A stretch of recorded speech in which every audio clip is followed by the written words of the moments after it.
Ryan Garcia defeats Devin Haney by majority decision. I ain't gonna lie, I didn't see the shit coming. But shouts out to Jerron Ennis and shouts out to my man Brandon Walker from 210 Boxing. They felt like something was going to happen. They felt like something out of the ordinary was going to happen. They felt like something unexpected was going to happen. To quote Boots, some weird shit. But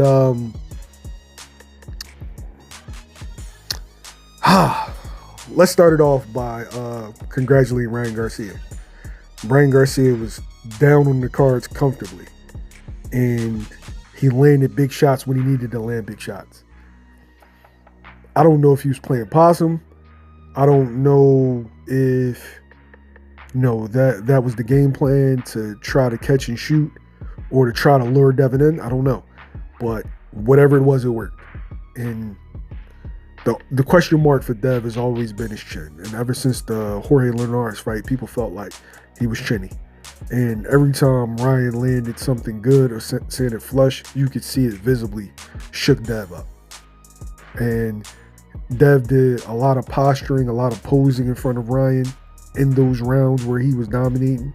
And then, Ryan just caught him on a button. And once he caught him on a button, his legs never recovered. And so Devin's got to go back to the drawing board because his defense has some leaks in it. Ryan Garcia, while put on a great performance, he's got to go back into the drawing board as well because he should have finished that. And I think Ryan's next level would be to put on a boxing clinic and get the knockout, right? Not just be in a war or looking terrible and get the knockout, like in the Oscar Duarte fight and in the Devin Haney fight, whereas though he looked bad, but then when he hurt Dev, he really hurt him. To whereas though Ryan boxing like Oscar, really, really disciplined behind his jab, and then using the straight right hand to set up the left hook. But under Derrick James, I see Ryan being more fundamental later on. I feel like the more camps he gets with him, the more he'll improve.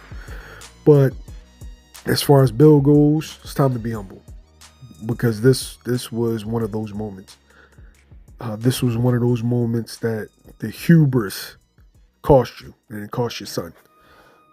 I know hindsight is 20/20, but he should have never let Devin face Ryan after Ryan came in overweight 3 pounds.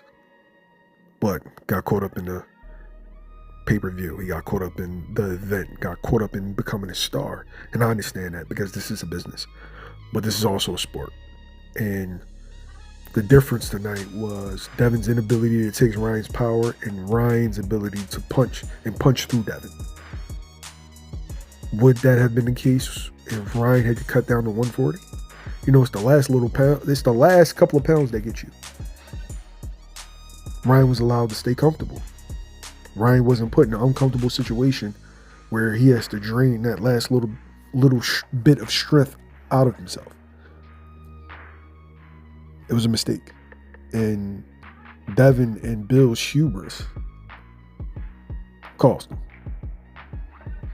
Now, I'm still high on Devin, right?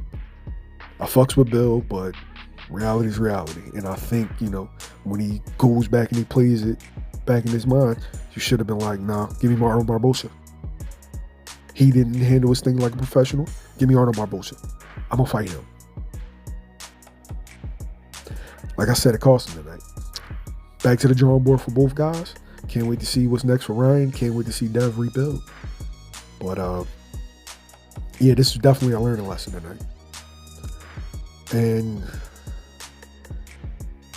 And yeah, another fight was overmaturated. We wanted to see Devin tank for years. Now we may not ever get that fight because of the business of boxing. But shit, this is why the sport's so exciting. We didn't expect this. Ryan was a huge underdog, and he showed up. So, like, share, subscribe. YSM Sports Media. We out.